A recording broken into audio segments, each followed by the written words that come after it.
Hello and welcome to another edition of Las Vegas Pitch Presents. I have the wonderful Vanessa Rosas. Vanessa, I'm so excited to have you today. You have a very unique niche, if you will, because you're from California and you live in Las Vegas and you go back and forth. Tell me kind of the profile of where you are right now and how you go back and forth. Well, thanks for having me. I'm excited to be here again. So I started with being born and raised in Southern California. I lived there for 20 years and then I moved out to Vegas and I've been here for 20 years. So I kind of have like the best of both worlds where I still have a license and I practice out there and I practice here. I love Vegas. When I'm here, I'm home. I love Cali. When I'm there, I'm home. So like I said, it's the best of both worlds. You were saying, because you go back and forth, because you still have a lot of family in California and you do that back and forth thing.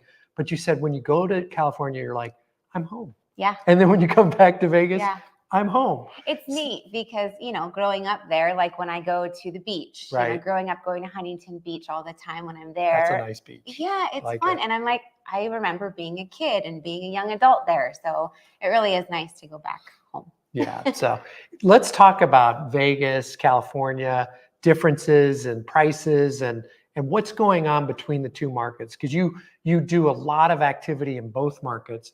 How do you compare the two? So the markets are completely different. You would be surprised to learn that the Las Vegas market is actually looking a lot more like the California market. It is. Prices are increasing. Okay. We have a demand out here, and a lot of our buyers and prospective buyers are coming from California. So it's not uncommon to have the majority of the buyers from California or out of state on the listings. I have a few listings right now.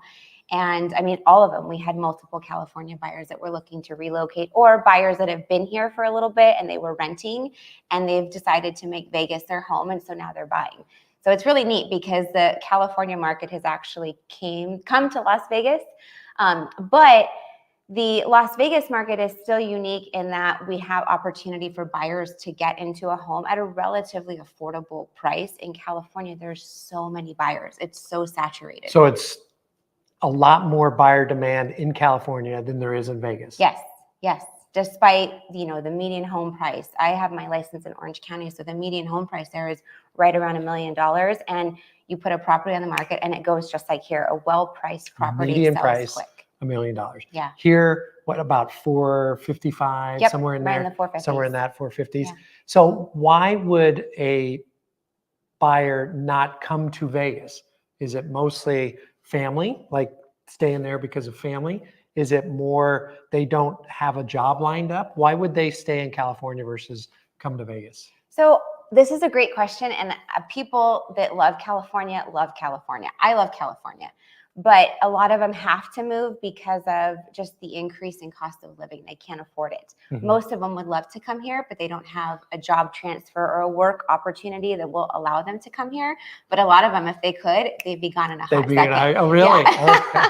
Yeah. Because of the affordability, because you can get a little bit, definitely more. What would you say is the difference in regards to a comparable house in California versus a comparable house in Las Vegas? What's kind of the percentage of value that you get? So the percentage of value, okay, that's tough. Maybe if you can rephrase the question. So in other words, if you get like a 2-bedroom or call it a 3-bedroom, 2-bath house, mm-hmm. and what would the cost be in Las Vegas versus a 3-bed, 2-bath in California? What's the general cost there? So if we're looking at, comparing apples to apples, we'll take a decent community in Vegas and a decent community in California. So the price for a decent house in California is going to be upwards of $700 to $900. That's going to be like the range for a nice 3-bedroom, 2-bath home. In Vegas, you can still have a really nice home between, $450 and $550. Yeah, you can have a great single-story home in a nice community, maybe even gated, not necessarily California gated, but still mm-hmm. relatively nice, good proximity, close to freeways, and also, a little bit newer. And that's the big thing with California homes is that they're so dated. I have an upcoming listing and it's a 2010 construction, which is new. Over here, it's like a dinosaur.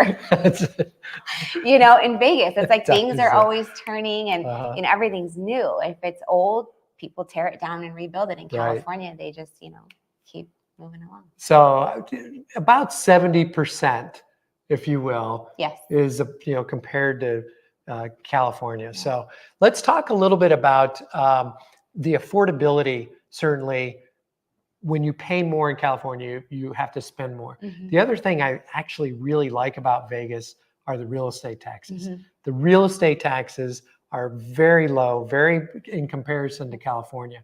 How does that, do you know how that works in regards to, are the properties reassessed in value when a purchase happens in California? Yeah, so it does get reassessed. And of course, with just everything happening in California, that's very burdensome for new buyers coming in, and having that assessment, that property value going up, and then that $10,000, tax bill that's due for them, versus in Vegas, we know it's a lot lower, and it's just a lot more affordable on that regard. When you look at state income tax and real estate property tax and things like that, it's just, you really can't compare the two, because California comes with a cost. That 70-degree weather year round comes with a high cost in property taxes. Well, hopefully that bullet train will be going back and forth pretty quickly. We've been talking so about from it here to there, it's going to come. It's going to come. I know, but I'm still waiting. And they got some, definitely some monies set aside for that. That's good. It's interesting. I had a buyer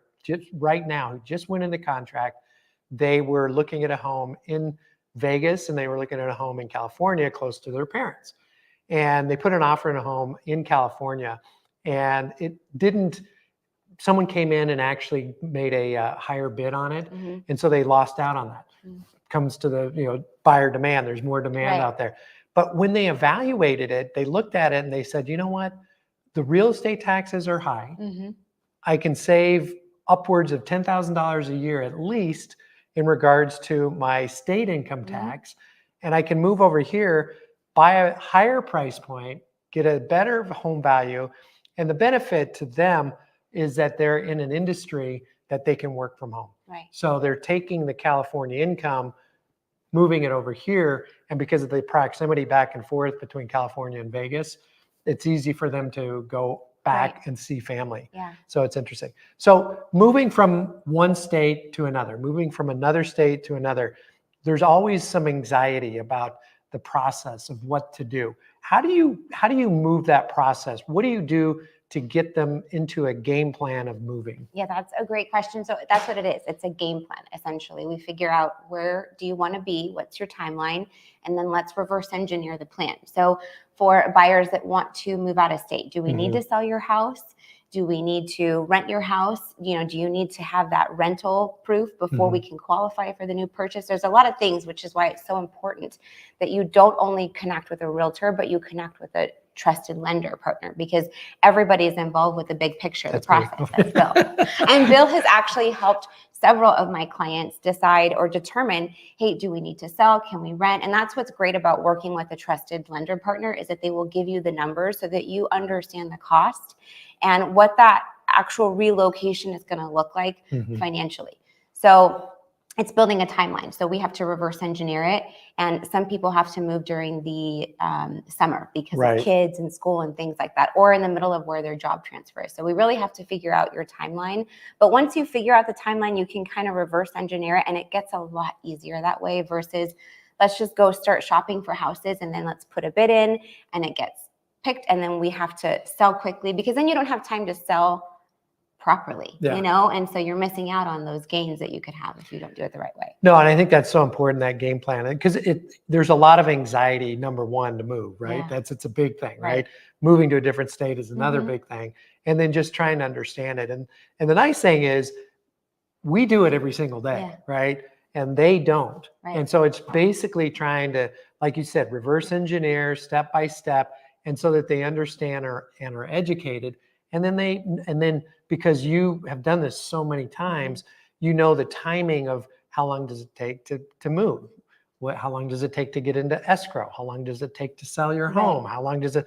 So the timeline you can really set up and make it work for them. Yeah, and take the ease, as much as we can to this process by having trusted, vendors and people that can help you move your belongings and move your junk and remove it from your house and make the whole process easier, because that's what we do every day. So, Right. It's just nice to have someone to tap into those resources, which, we provide for you. We provide. So let's talk about mortgage payments, which is the most fun. Everybody loves having a mortgage payment, right? The best. The best. And basically with the rates where they're at right now, because that's a big concern for people. What are you hearing from the buyers? Are they like, ooh, I'm not going to buy right now? What are you hearing right now? So I'm hearing I'm going to wait, but not as much. I've been hearing I'm going to wait for the last 2 years. And this year, 2024, I've been waiting, and I think I'm just going to try and jump in. But there's still a lot of reservation. There's still that, that big number, which they're not outrageous. The rates are not. I mean, to be honest with you, 5 to 7 is a great rate historically, right? That's not crazy. But because we were so used to that 2 and 3%, it's that 6 and 7 and 8 is like a big shock for buyers. So, obviously they were sidelined for a minute. I feel like they're coming back into the market now that they're a little bit more palatable, which is great, because they've been waiting for the prices to go down or the rates to go down, and they've seen neither of the two happening. Well, it's interesting. I follow Altos Research, Mike Simonson. He's a great resource.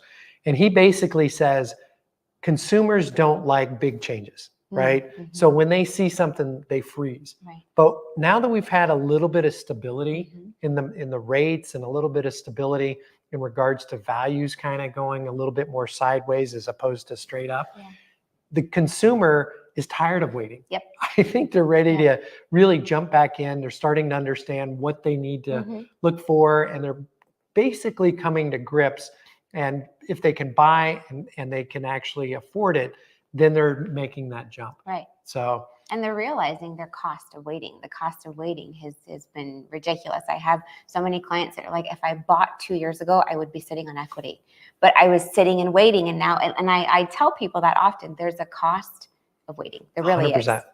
It's funny because Fannie Mae just came out with a survey, and there's 83% of consumers right now believe it's a bad time to buy. Wow. 17% say it's a good time to buy. Mm-hmm. And I had a good friend of mine basically say that those 83% who don't buy right now are gonna say that those 17% were really lucky when they did. So honestly, sometimes you have to be a little bit of a contrarian, and as long as you're educated, it makes a big difference in regards to real estate is not like right today. Real estate is a 7-10 year time period.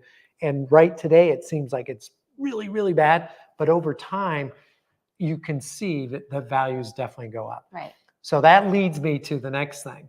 I always like to ask awesome realtors what their market predictions are. Okay, this is fun. Okay, we're going to go to that. But before we do that, let's talk about, because you get a question asked all the time. Lowest down payment. What is your answer to that? So it depends. I mean, I know that 3.5 is the lowest for an FHA loan, but there's VA loans. So that's 0%. And of course, if you can leverage the VA loan, first of all, thank you for your service. We appreciate that. We're very grateful. But if you can leverage the VA loan, I mean, that's like the best product on the market. 100%. And you have to serve. It's a special, you have to have the qualifications for it. So it's not for everybody. Right. But there's actually a 3% down conventional mortgage. Okay. There's a 3% down conventional for first-time home buyers. There's also a program out there now that's called the Home Run. And if the house is in a low to moderate income area, there's no income restrictions to it. It's not a first-time home buyer program, but it's 3% down and no mortgage insurance. Wow. So it's a very good program. It just has to be, the house has to be in a certain area. And then our company actually has a pretty exclusive program with that. There's only a few lenders throughout the country that have access to it, and we can do it in California and Nevada. See, and this is why we work with 3% down, awesome. No mortgage insurance. It's a great program. So now let's go to market predictions, because I really love to get the insight and the mindset of boots on the ground. You're there all the time. So I'm going to call it the pie in my face market prediction. So as of through the end of this year, what is your prediction for home values, up or down? They're going to go up. And how much? Oh, that's tough. It's an election year. So that kind of throws everything off of what we're seeing and what's consistent. And again, we've been finding stability since 2020. Our market has been trying to find that stability little by little. And I believe they're going to continue to go up. How quickly? It really just depends on the rates. If the rates fluctuate, of course, we know that has a direct impact on where home prices go. So let's say the market generally trends down with mortgage rates. Mhm. What do you predict on the appreciation this year? And we can't hold it. I mean, it's all a prediction, right? It's based on your knowledge, based on your gut feel with the consumer and what's going on and what you've seen in the last couple of years. I have to do this. This is the good part right here, Vanessa. Okay, so maybe you can give me a little bit of context on what is for Vegas specifically. What has been over year to date? Year to date, it's pretty flat. Median price has gone up a little bit. Last year we were up around 9%, if I'm not mistaken, in Vegas. So I think it's, and I do believe right now, we're right around 7% on a conventional 30-year fix, according to Mortgage News Daily. The projections are that it will drop down to about 6% by the end of the year. Okay. See, for me personally, I feel like 5 to 6 has been what I've been telling my clients. That's healthy. That's normal. That's something that we can hope and expect. I don't think we're going to ever get down below 5. And I really don't foresee us closing at anywhere close to 8. So, I mean, it's kind of, wide in my range. That's a normal, but 5 to 6. It's kind of boring. I think that's a good one. Say, it's boring, but that's okay. We can use boring in the housing market. Boring works for me. Boring in the housing market. It's data. And historical 5-year average is about 4.5%. Yeah. So 5 to 6, and I think Vegas is growing, expanding, having fun. California, obviously a fun place to live. You've got great weather. So I mean, I'm not even going to make you choose. It's not a bad either market. Whatever you decide to be in, it's great either way. So last words, what should somebody do if they're considering relocating either from Vegas to California or California to Vegas? What should they do? So you need to find a trusted real estate partner close to you. Your trusted real estate partner should have great relationships with people in other states. I have people all over the country and even outside the country that I can connect my clients with for their relocation needs. So connect with a trusted realtor, connect with a trusted lender, and build your team.